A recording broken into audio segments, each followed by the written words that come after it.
It's the Daily Doug. Hey y'all, welcome back to the Daily Doug. Thanks for being with me today. On today's program, my friends, we are going back to music by the band Cream, and I am excited to get back to music from this pioneering rock band. This will be my third video focused on their music, and we first heard White Room by them. That was episode 593. We next heard Sunshine of Your Love, and that was just earlier this year in episode 783. So today, our friend Pam has suggested that we listen to Tales of Brave Ulysses. And I'm eager to hear this one because unlike my previous Cream reactions, I don't think I've ever heard this song. Not even a little bit, y'all. So I think this will be a true first-time reaction. The song was first released as a B-side to the single Strange Brew in June of 1967. Both songs would go on to be included in the band's upcoming second album called Disraeli Years, which was released later in November of 1967. This is the same album, y'all, where Sunshine of Your Love appears. So I've read in on this album before, and as I previously mentioned, the album was recorded very quickly in New York, over about 3 days of sessions in New York, because the band members had to get it done because they had to go back across the pond because their visas were expiring. So they got it done, and we got this great album out of it. Eric Clapton wrote the song with a guy named Martin Sharp, who was an Australian artist and songwriter. Martin also ended up doing the cover art for this album. Apparently, the music that Eric had written was inspired in part by the Loving Spoonful's hit song Summer in the City, which I heard last year on our Songs of Summer for our fan favorites. So I'll be interested to see what kind of relationship that this song has to Summer in the City. That would be quite interesting to hear. Martin Sharp and Eric lived in the same building, and they got to talking, and Martin said, "Hey, I've got this poem," and Eric's like, "Well, I've got this music." And so Martin wrote it down and gave it to Eric, and a couple weeks later it ended up on the B-side of this single with Strange Brew. So how about that?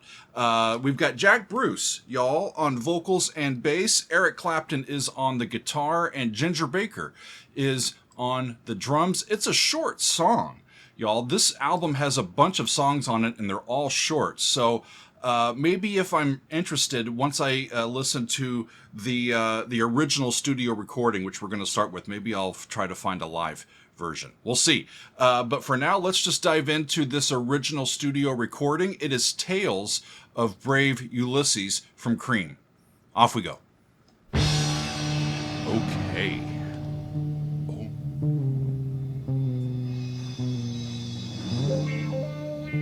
Remember this psychedelic cover.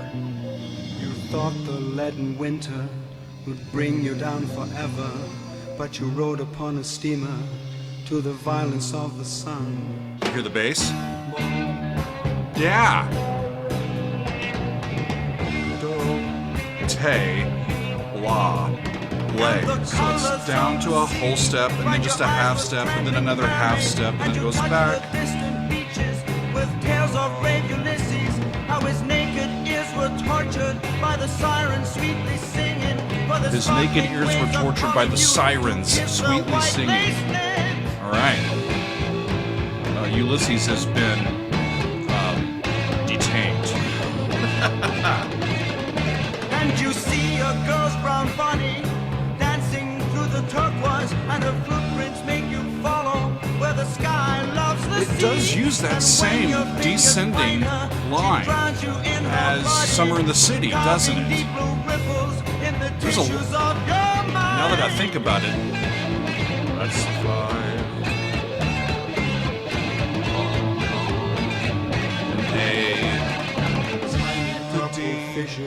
There's a lot of songs that use this bass line. Take her with you to the hard land of the winter.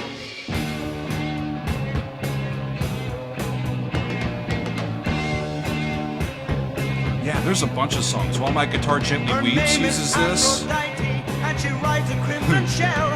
And you know you cannot leave her, for you touch the distant sands. He's hanging out with Aphrodite. Tales of Brave Ulysses, how his naked ears were tortured by the sirens sweetly singing.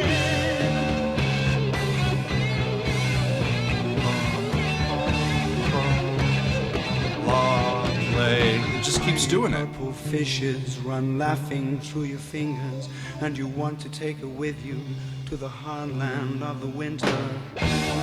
That's the chorus. In the lyrics here, that's what's listed as the chorus. The stuff that doesn't have hardly any music to it, just the vocal. That's interesting to me.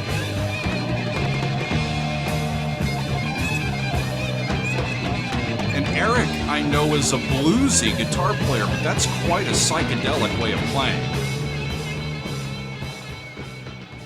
Like, if you would have given me that and not told me it was Cream, I don't know if I would have guessed Eric Clapton playing guitar.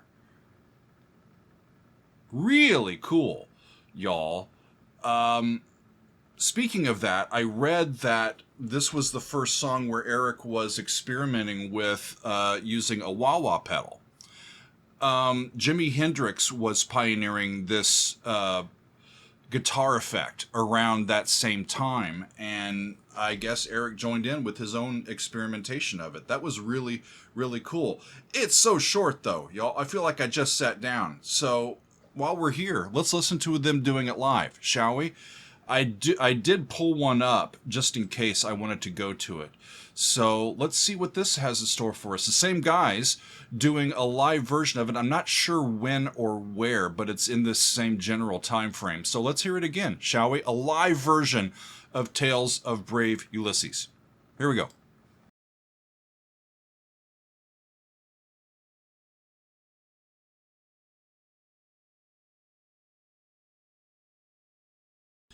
That was really cool to see. You know, that's one of the reasons why I really like watching live recordings, especially when you can see the musicians up close and personal doing their stuff, because invariably you'll see the musicians looking at each other, and it's almost just an eye thing, like, okay, you ready? You ready? We're doing this, we're doing this, we're doing this.